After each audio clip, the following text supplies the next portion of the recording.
देखिए, आप जानते हैं कि जैसे उत्तराखंड राज्य का निर्माण हुआ और उत्तर प्रदेश, क्योंकि आप जानते हैं कि हम पहले उत्तर प्रदेश में हुआ करते थे और उनसे अलग होने के बाद कुछ संपत्तियों का बंटवारा हमारे माननीय धामी जी और माननीय उत्तर प्रदेश के मुख्यमंत्री आदरणीय योगी साहब के बीच में जो बातचीत का सिलसिला जारी हुआ, उसमें बहुत से मुद्दे तय हुए।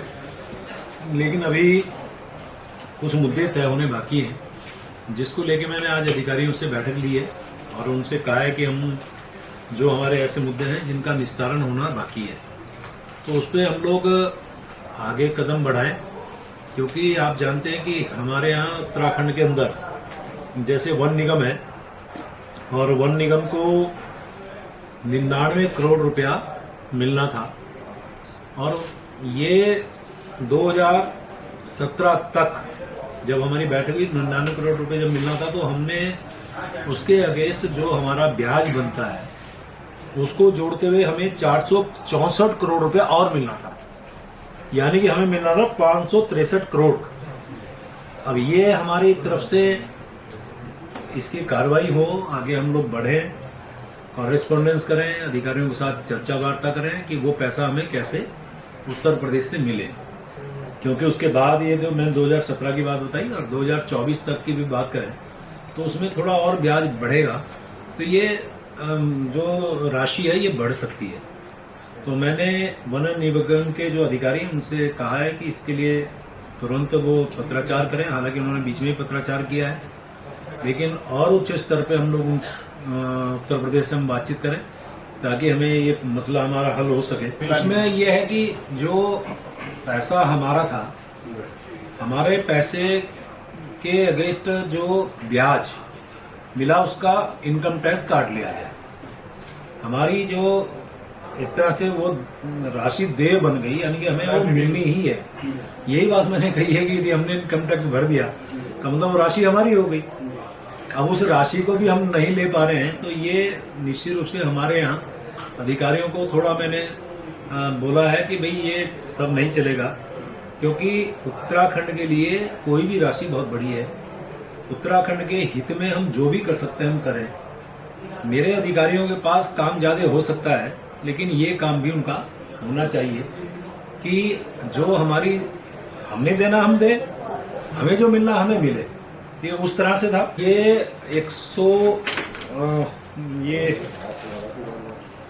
ये राशि मतलब हमें जो 60-40 के रेशो का था, तो 60 के रेशो में 99 करोड़ रुपए मिलना था। वो आपसी हमारी बातचीत हो गई थी 60-40 के रेशो पे, उसके अगेंस्ट हमें 99 करोड़ रुपए मिलना था। और ये बात बहुत पुरानी थी। 2017 तक जब ये पैसा बढ़ा, हमारे से ये पैसा इनकम टैक्स के रूप में कटा, का मतलब हमारी इनकम हो गई। वही मैंने आज कहा है, जब हम इनकम टैक्स दे चुके तो हमारी ही राशि हो गई, तो ये हमें मिलनी चाहिए। फिगर तो मेरे पास नहीं है, लेकिन मैं आपको बता रहा हूँ हमें अभी 563 करोड़ रुपया जो हमें अभी मिलना था 2017 तक के बाद का ब्याज भी इसमें जुड़ना है। 563 2017 तक 99 करोड़ प्लस 464 करोड़, ये 2017 तक था। अब उससे आगे का यदि हम उसमें ब्याज जोड़े तो ये राशि और बढ़ सकती है। ऐसी हमारे यहाँ ऊर्जा में था, जो जेपी पावर प्रोजेक्ट था, उसमें हमें 10 करोड़ रुपए हमें मिलना था। उस पर भी हम लोग बहुत ज़्यादा काम नहीं कर पाए। वही अधिकारियों से मैंने कहा कि इसमें आप लोग 10 करोड़ की राशि को आप छोटा मत समझिए। मेरे उत्तराखंड के लिए, चूंकि आप जानते हैं वित्त भी मेरे पास है, हम किस प्रकार से अपने इस प्रदेश के जो वित्तीय अनुशासन और तमाम चीज़ों को देखते हुए हम लोग काम कर रहे हैं। और ऐसे ही हमारे यहाँ जो THDC का जो 25% वाला इशू है कि जो उत्तराखंड को मिलना चाहिए, उस पर भी मैंने बातचीत की है और अधिकारियों से कहा है कि इस पे भी वो लगातार बातचीत कर रहे हैं। हालांकि हम लोग इसको लेके हम सुप्रीम कोर्ट गए थे। 2014 में एक्स पार्टी हुआ, फिर उसके अगेंस्ट उत्तर प्रदेश से बैठ के बातचीत हुई और 9 अगस्त में सुप्रीम कोर्ट में इसी को लेके हियरिंग होनी है, तारीख लगी है। उसमें कुछ निर्णय होता है तो ठीक, नहीं तो उसके बाद फिर हम अपने उत्तर प्रदेश के साथ इसके बारे में बातचीत करेंगे। ऐसे कुछ लैंड के इश्यूज थे जैसे सिंचाई विभाग में हमें हरिद्वार के अंदर 615 हेक्टेयर भूमि हमें मिल गई थी, लेकिन अभी तक उसका शासनादेश नहीं हुआ है। तो उसके शासनादेश के लिए हम लोग कार्रवाई करें, इसके लिए मेरी बातचीत हुई है। 697 हेक्टेयर भूमि हरिद्वार के अंदर ऐसा है जो हम लोग उत्तर प्रदेश से अनुमति लेते हैं। अभी जैसे आपके यहाँ अभी कांवड़ यात्रा संपन्न हुई, हमारे यहाँ कोई मेला लगता है, हमारे यहाँ कोई आयोजन होता है, तो ये भूमि उत्तर प्रदेश के पास है, लेकिन हम अनुमति लेके उसमें अपना काम करते हैं, यानी कि मेला आदि कार्यक्रम हम लोग करते हैं। उस पर भी मैंने कहा है कि हम लोग उत्तर प्रदेश से बातचीत करेंगे, हमें 697 हेक्टेयर जमीन भी हमें मिलेगी तो हमारे स्वामित्व में होगी, तो हम इसमें और अच्छा काम अपने राज्य के हित में कर सकते हैं।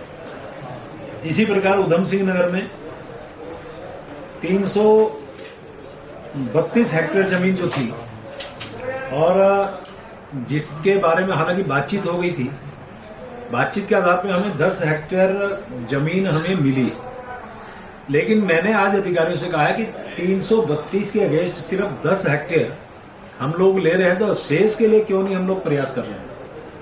बातचीत हो चुकी है। उन्होंने कहा कि ये जो नानकसर डैम है उसके इर्द गिर्द है, कुछ अतिक्रमण है, कुछ वन विभाग की है, कुछ अन्य भूमि है जिसपे उत्तर प्रदेश का स्वामित्व ही रहेगा। तो मैंने कहा कि जब हमारे पास है तो हम उसका हक जताएं, यानी कि हम उत्तर प्रदेश के अधिकारियों में इसके लिए बातचीत करें। ऐसी चंपावत में है, चंपावत में 208 हेक्टेयर है जिसपे बातचीत हुई। अब उसमें आया कि हमें 31 हेक्टेयर सिर्फ मिलेगी। मैंने उनसे भी कहा कि उसमें भी हम लोग ज्यादा जमीन की मांग करें।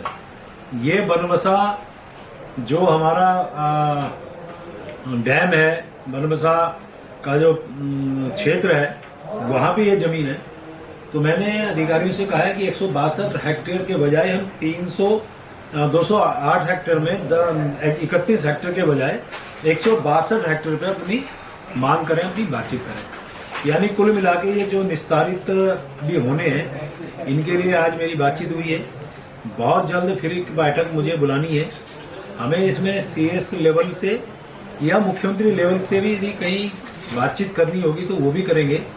तो हमारा निश्चित रूप से जो हमारा पुनर्गठन के साथ जो हमें हमारा हक मिलना चाहिए, जिसपे हमारा हक बनता है, उसके लिए हम अपनी बातचीत करेंगे।